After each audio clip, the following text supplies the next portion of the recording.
Well, good morning, everyone, and happy Sunday. Welcome back to the fourth of four in a series of classes around gender and sexuality. I want to remind you or let you know if this is your first time here, the aim of this class.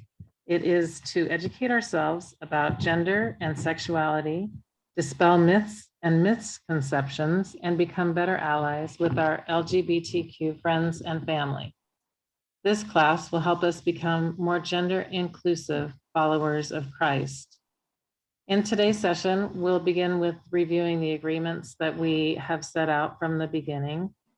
Levon will offer a prayer, and then we'll go right into this week's presentation from Chris Bargu, who will follow with a Q&A, and then we'll wrap it up and take any final commentary from you. So just as a reminder, we ask that you come with an open mind and an open heart, that you ask questions and approach with curiosity as well. Welcome discomfort, because that's where we learn and unlearn. And speak from your experience, tell your own story. Remember that you may not know everything about the other people in the room or on the screen or their friends and family. As with every other event put on by Portland Mennonite, this is a no judgment zone. And the people who are putting this class on are Levon Blowers, myself, Lois Gearhart, Chris Bargu, Van Gerber, and Sylvia Shirk. And I want you to know that we are all welcome at any time for ongoing conversations or questions about this topic. We are recording this presentation.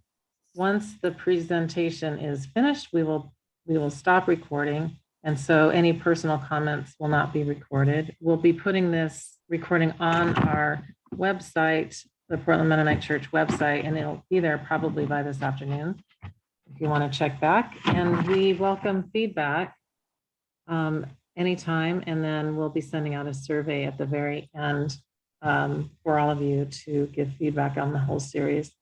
So I'd like to introduce Chris Bargu. He is a member of Portland Mennonite and has been for several years. He is going to talk to us about gender expression, or sorry, sexual orientation, mostly about the different sexual orientations that are amongst LGBTQ plus people. We'll though begin with a prayer from Levon, and then we'll go right into Chris's presentation. Levon? Okay, let's pray. Dear Lord, I pray for us as a faith community. As we learn about people who are LGBTQ+, I pray that we will receive insight, wisdom, and clear understanding. Guide us toward truth, justice, love, and light. Amen.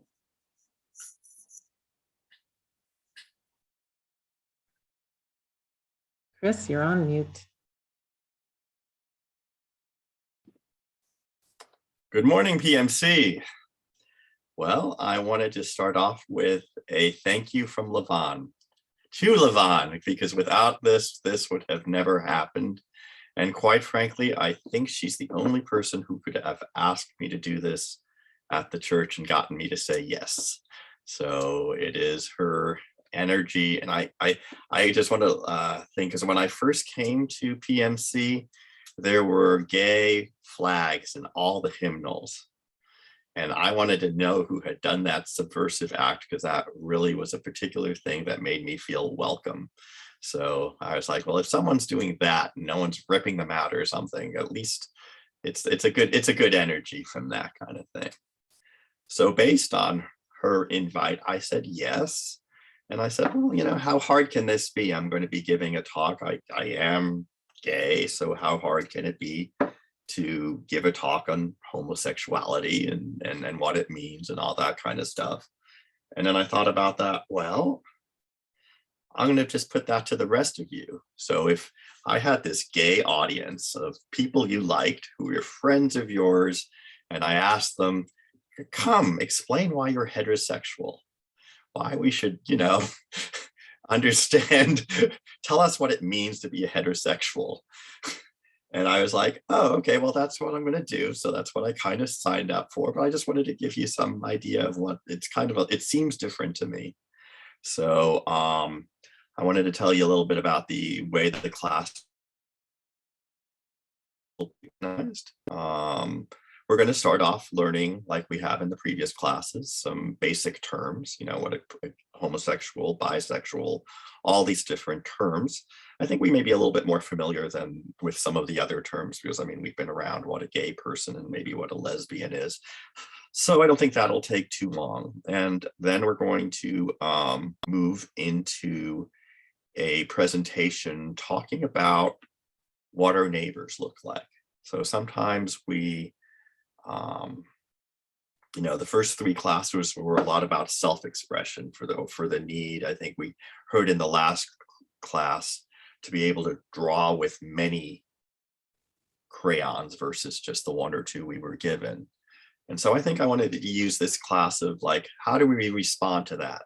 How do we, maybe who had less crayons or just want to say yes to that?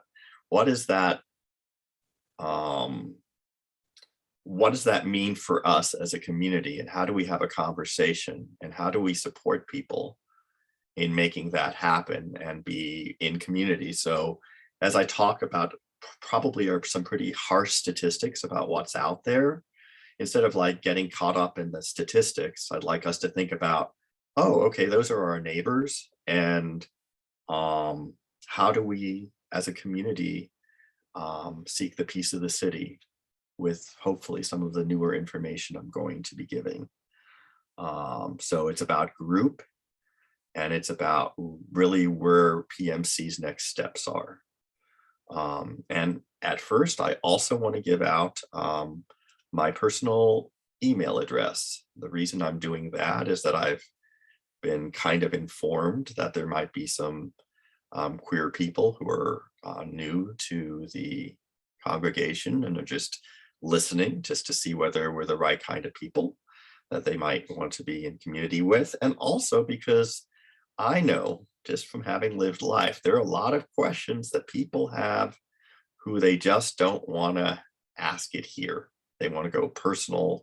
Chris, I know such and such a person, or my sister, or my brother, my neighbor, so on and so on. They just don't feel like asking that in front of a lot of other people. So I'm going to give out my email address, and I will answer your emails if you'd like to have what you might have confidential and private concerns, or things that you just would like to answer, but you wouldn't like everyone to know that you asked that question. So my email address is Chris Bargu, like you see in my name up there. No spaces, everything small letters, @hotmail.com. So I'll try to get to any concerns or private issues or whatever you would like to have an ongoing conversation about.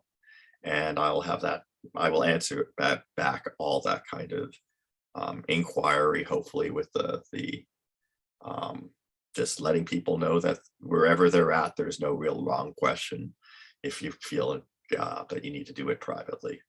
So I also wanted to start off with some readings from the Bible, just to help us put in a proper state of mind. Did I get this? Yeah, let's go here. Also, one more thing, because I'm being a little bit fabulous. Our first reading is from the NRSV updated edition, which just came out online last month, which will eventually make it to our church. But I just got the opportunity to speak from it first, so I get to do that. So that kind of pleases me. It's a little bit more inclusive than has 20,000 changes. So it is the gold standard. Anyway, so my first reading will be from Titus 1, chapters 12 and 13. This is the one I have to introduce a little bit. I've been to Greece, and there's an island on the south there called Crete, which is a beautiful island, and it's the big long one at the bottom of Crete. And so Paul in Titus 1:12 says this about Cretans. It was one of them, their very own prophet, who said, Cretans are all liars, vicious brutes, and lazy gluttons. That message is quite true. And for this reason, we must reboot.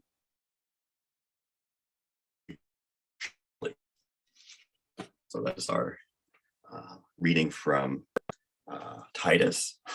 Our next reading will be from Romans chapter 1, 26 through 31. And for this reason, God gave them over to dishonorable passions. Their females exchanged natural intercourse for unnatural. And in the same way, also the males, giving up natural intercourse with females, were consumed with their passionate desires for one another's. Males committed shameless acts with males and received in their own persons the due penalty for their error. And since they did not see fit to acknowledge God, God gave them over to unfit minds and to do things that should not be done. They were filled with every kind of injustice, evil, covetousness, malice, full of envy, murder, strife, deceit, craftiness. They are all gossips, slanderers, God-haters, insolent, haughty, boastful, inventors of evil, rebellious towards parents, foolish, faithful, heartless, and ruthless. And our third reading will come from Galatians 3, 28 and 29. There is no longer Jew or Greek. There is no longer slave or free, for there is no longer male and female, for you are all one in Christ Jesus. And if you belong to Christ, then you are Abraham's offspring, heirs to the promise. So now I'd like us to go to the slides, which hopefully Rod can help us with here. Well, we're going to be talking about sexual orientation.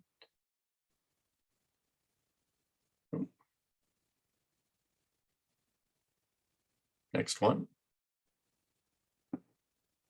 There we go. So here we have the possible spectrum of where an individual can be attracted. So let's say if you're male, you could be attracted all the way to male, to both, and to female, or you could be attracted to neither. There's something called a Kinsian scale, and basically most people fall on a spectrum between, there's a scale between 1 and 6. It's not that important to know, but it's important mainly for you to see that there is not a fixed point. Some people are on very much on a fixed point, they're on one of the extremes, but for many people, things can be in the middle. Let's go to the next slide, please. Okay, well, some of the terms that you'll become in contact with, or maybe you've heard already, is heterosexual, homosexual, bisexual, pansexual, and asexual. Most people, when it comes to general sexual expression, generally fall under one of these terms. Next slide. Okay. Well, a heterosexual is a person primarily emotionally, physically, or sexually attracted to the person's opposite gender. Now, I want to emphasize here the emotionally part, because sometimes when we hear the word sex, we basically think of, well, sex. And for those, many of us here are married, understand while the attraction might have been sexual, ultimately the life commitment is based on an emotional commitment to each other, on a spiritual commitment to go through life with each other. And while the sexual component is there, if we get too caught up with well, I would say the attraction, that's ultimate. We live with our partners. It's there and we can still feel special, but there's something more than just the initial sexual energy that goes for that. So when we're talking about heterosexuality or any of these other attractions, let's try to keep in mind it's not just the first impulse, that these impulses can lead to us moving across the country or across the world for those we love, and the emotional commitment to raise families, to be for each other, for better or for worse. So let's just that our orientations also present to us the as if we couple up, it's also how we present to ourselves as to the world. So let's say Michael and I present to the world as a committed gay couple. Many of the people here are married, and so as the Bible puts, two flesh become one. And so it is more than just an initial, what I want for the evening, but really can be very much how I want to go through life and how I want to be, the commitments, the choices, everything about life can be changed. So let's go to the next slide. So in the first slide, we were talking about that level of commitment and physical attraction that was between a man and a woman. A homosexual is a person who makes this kind of not only attraction, which it certainly is, but also the emotional and physical choices of that underlie some basic presumptions and ways that we go through life. So a homosexual is usually used to describe two men or a man. But when we're talking about two women, the term is called lesbian. And lesbians, it used to be, at least when I was young, that both homosexuals meant both men and women. But in today's parlance, when someone says homosexual, you're usually talking about two men. And if you mean two women, you'll generally say lesbian. So please go to the next slide. So a bisexual is a person emotionally, physically, and or sexually attracted to male men and female women. This attraction does not need to be equally split, and it can lie anywhere on a spectrum. So we were talking about a bit of a Kinsey scale. Sometimes, people, they don't publicly talk about it, but they might have had a quote unquote dalliance in high school or college or something. And there's a bit of malleability. So some people, it's a spectrum. So some people, I don't know whether some of you watched the movie Bohemian Rhapsody. It was popular a couple of years ago, but Freddie Mercury, for example, was outwardly gay. He had physical relationships, but the movie covered the fact that he was actually a happily married man. And so there's all kinds of possibilities there, some of which can be morally a little bit can be difficult for some of us to get our minds around, just because there are things, but it is a bi. So there's still a very much a one or the other. So could you move to the next slide?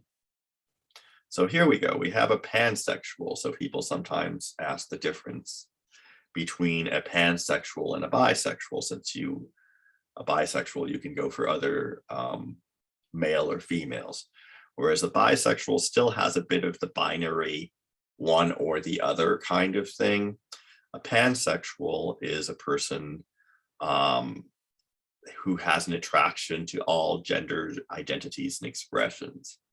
So sometimes there are people, a bisexual person would probably be more attracted to, let's say, a cisgender male or female. Whereas this kind of attraction is anywhere along the spectrum of what we were talking about in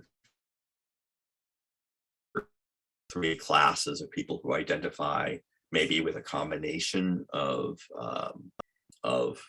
outward appearance or outward or inward constructions. So some of them, so a pansexual is able or desires just everything is possible. It is the most what we would call open, and significantly more so than, let's say, a bisexual person. So next slide. So an asexual also happens to as a possibility, and it also exists on a spectrum. And so asexual peoples don't have or have a low level of sexual attraction to others. So their interactions with people do not have a component or a desire for sexual partners. So the asexual people, there are probably a lot of jokes made about them.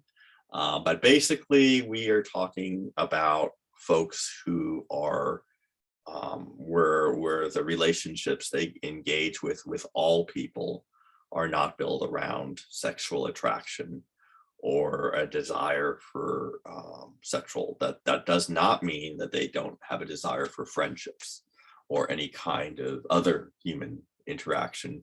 It just means that the sexual component is not something that they are desirous of. So next slide.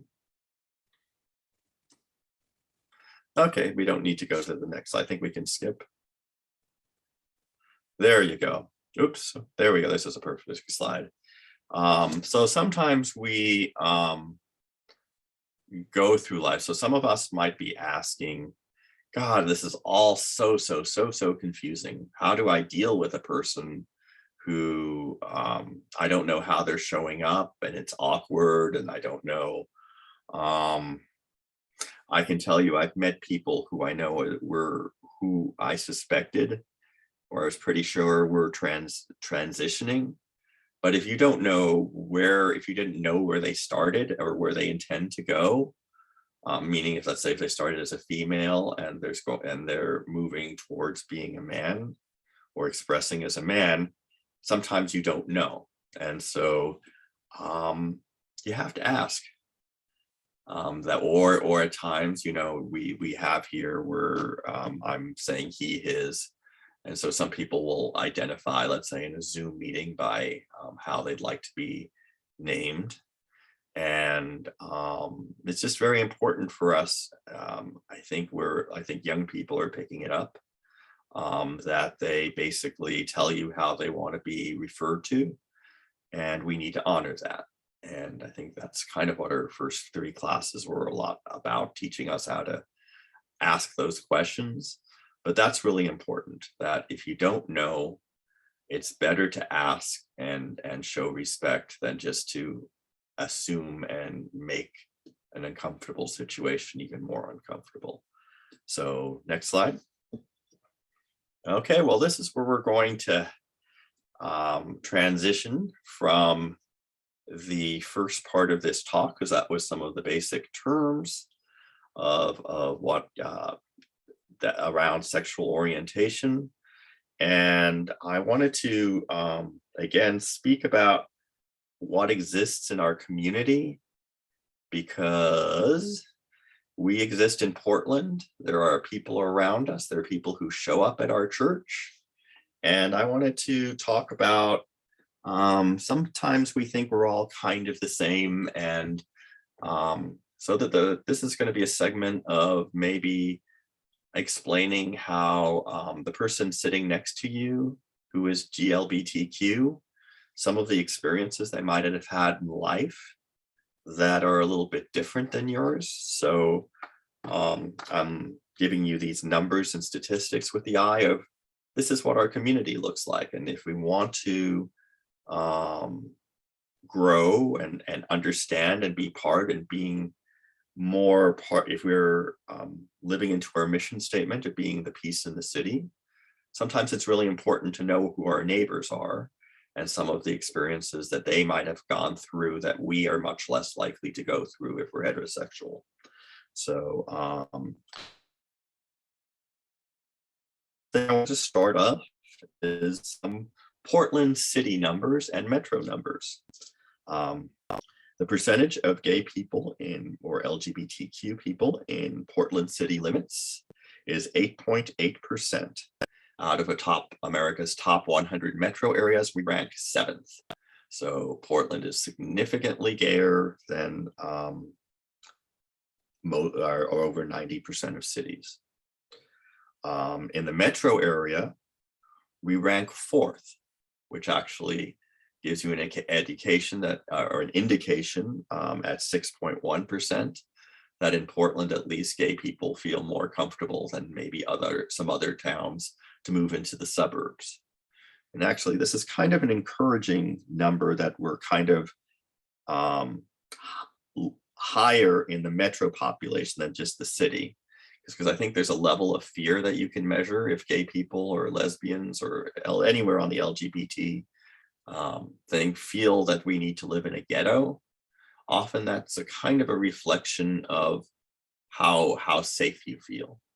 So if LGBTQ people need to live very close to each other as the only option versus feeling comfortable throughout a metro area, Portland ranks pretty good on this.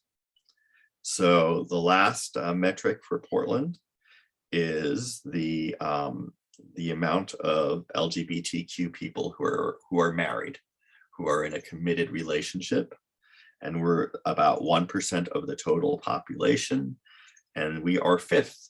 Again, very high number of gay people in committed monogamous relationships who live in our town.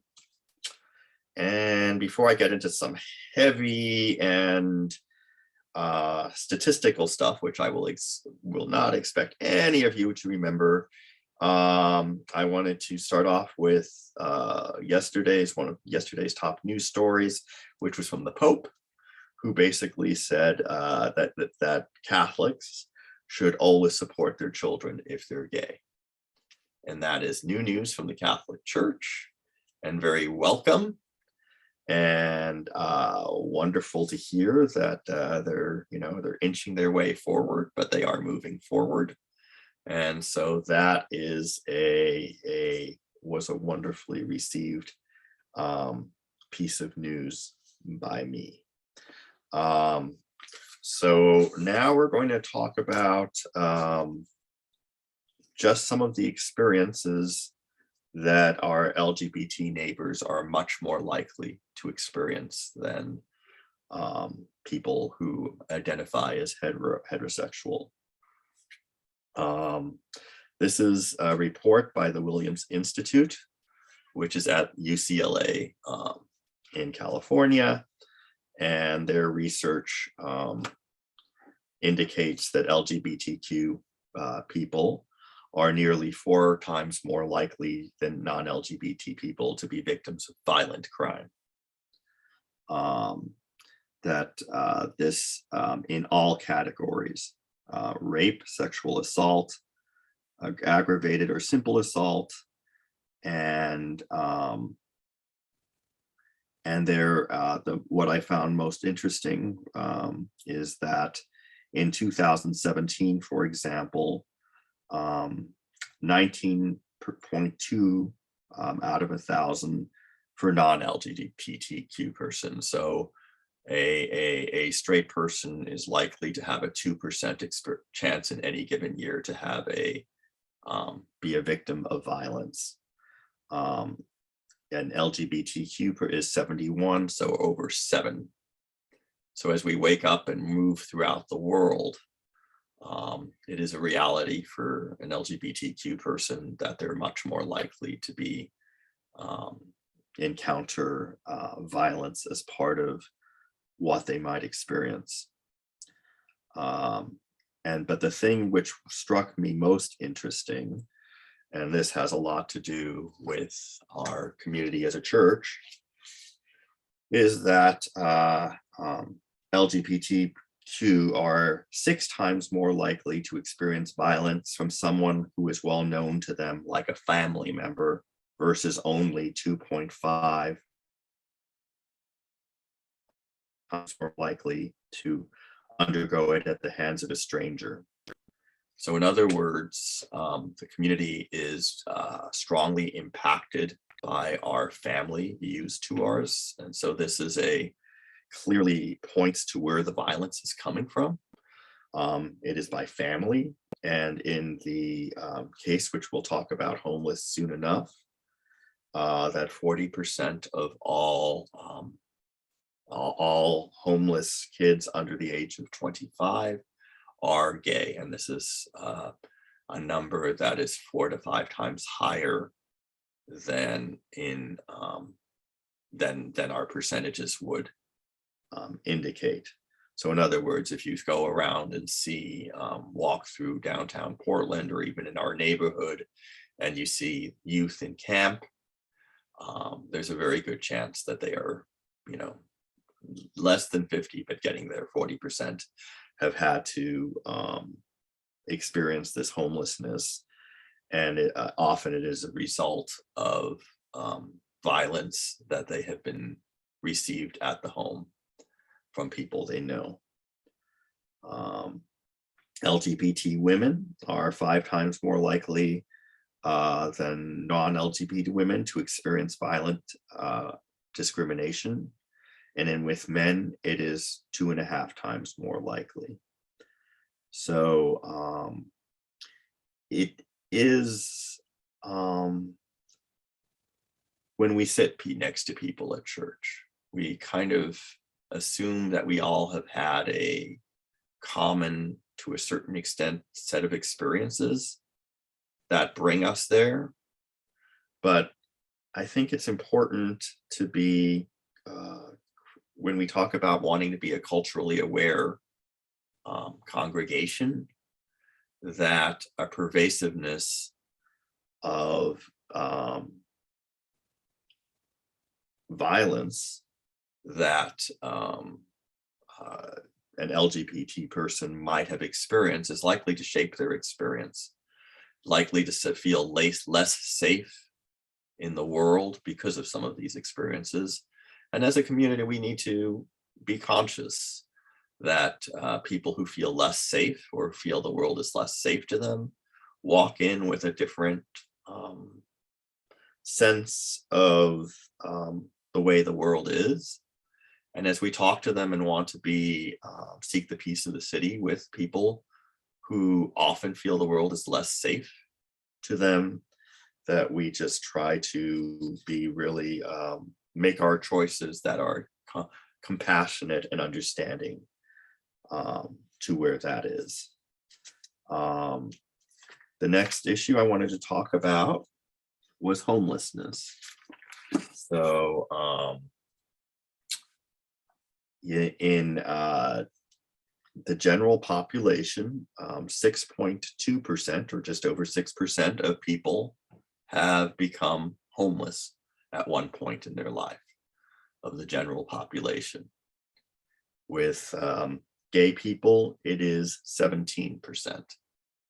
So this might be an uncomfortable reality for much of us, but when 40%, so our community is used to having been forced out of their homes. I have I'm gonna have to find this. Let me find my documents here.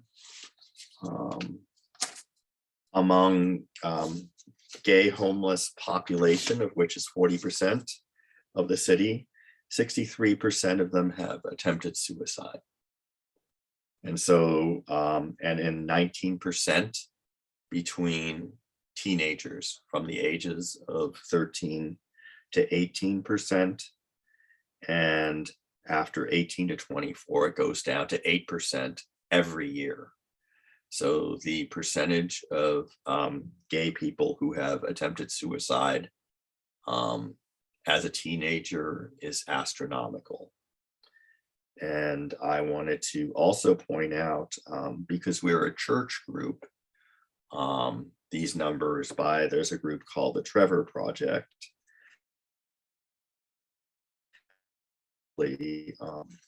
investigated what other aspects of their life can impact the rate of suicide.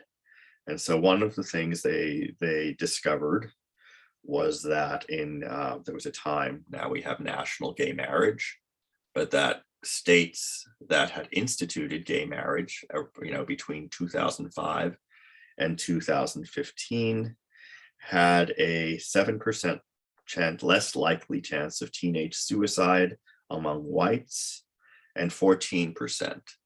And why is this important? What is this? Does this have like a spiritual component?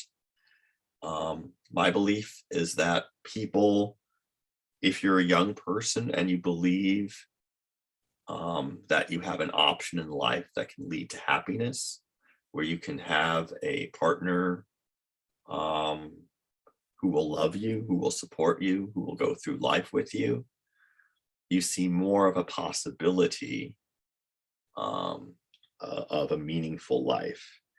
And based on the institution of gay marriage as a national thing, they estimate that 124,000 less attempts at suicide are made every year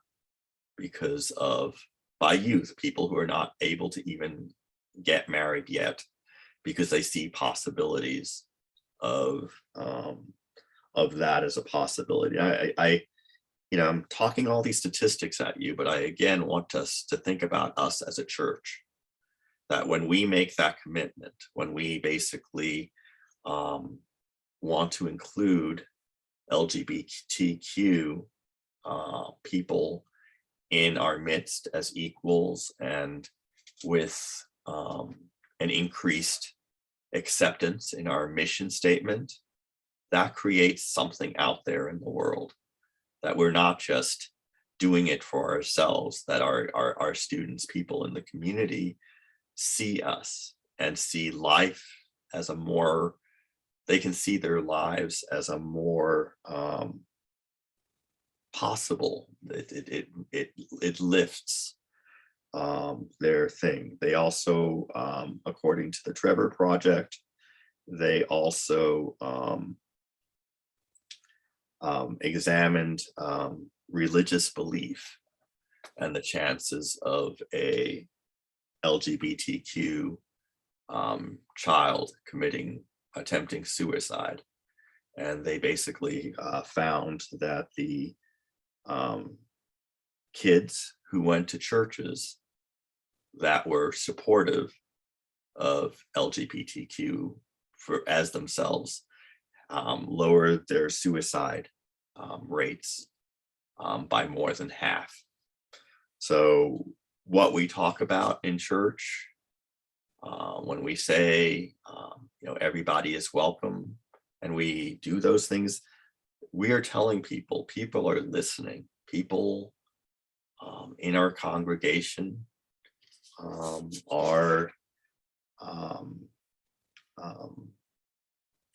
it makes a difference in the world. People feel more able to see their lives as being joyous.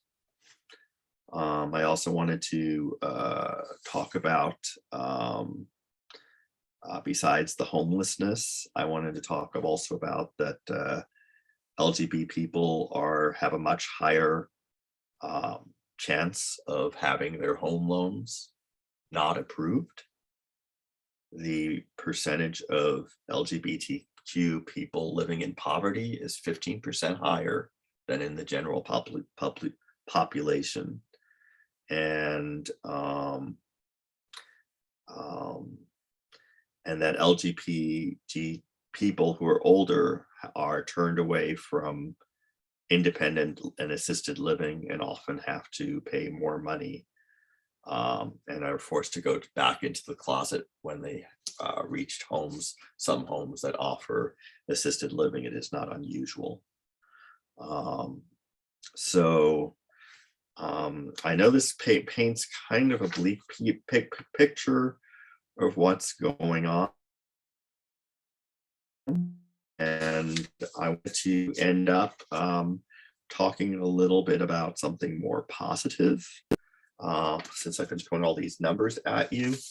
And I wanted to talk a little bit about Paul's thing, because he basically says that gay people don't get God, don't appreciate God. And so Gallup poll has done a poll on the religiosity of gay and non-gay people. And lo and behold, yes, gay people are somewhat less religious, but not by much. So these are people who've often been told in life that you're not worthy, that God doesn't love you. But for some reason, a majority still consider at 51% versus 62% of heterosexual people find that their commitment to God and their religious community are still either highly important or moderately important. So even I think in Paul's reading, I was reading that gay people turn away from the God, but the reality is the numbers of gay people who still attend church and find meaning even in places that sometimes don't welcome them is still there. And so I just wanted to do that. I just wanted to finish up with the presentation part on just how much we make a difference by what we say. So with the numbers, people who are in churches or in religious communities where they're accepted have much lower rates of everything I've been talking about. That we as PMC, as a church, can make a difference in mitigating some of the damage of what is in our community. So many of those kids who you see who are young had the violence often by a religious person who told them, get the hell out, Jesus doesn't love you. And they'll end up in Portland streets. And we see them, but we don't really understand their stories. And for often too many of those times, those stories are kind of what I laid out here. And so as PMC makes choices about how it wants to engage in community, it's important that we know we're making a difference, what we say matters, and that if we want to seek the love of our neighbors and to be a community which of reconciliation and repair, that we just be very cognizant and committed to doing the work of love, loving your neighbors as you would love yourself. Thanks. So the next thing, I'd love to answer questions, but there are a couple of things I wanted to get out of the way here in terms of things that are happening as Mennonites, which we can do, because often enough people have heard we've had all this information. What are some simple things that we can do as members of PMC?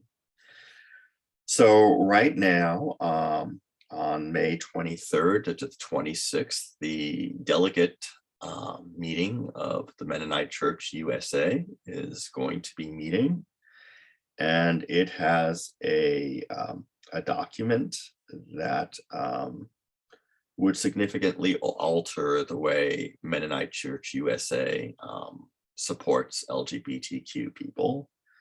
And this, I don't know whether you can bring this up, but it's inclusivepastors.wordpress.com. So I don't know whether someone can put that up on the screen there, but that is a website. It is it's a pretty strongly worded resolution, but it basically asks Mennonite Church USA to rescind the membership guidelines that we have now, and to include LGBTQ people as people who are protected, worthy, and fully welcome in all MCUSA churches, and that any kind of future resolutions which specifically concern LGBTQ people would be run through the community first in our input, and hopefully institute a time where we can repair some of the harms that have been done to the LGBTQ denomination or people at our church over the years. And the other thing I wanted to open up questions to is that there are projects here in town where people at the church can partner with, whether it's at a pride parade or working with kids or some other ideas that people might have to make us be a community of even greater welcome to our neighbors. And so I'd love to open up questions, comments, anything along those lines so that people can add their comments.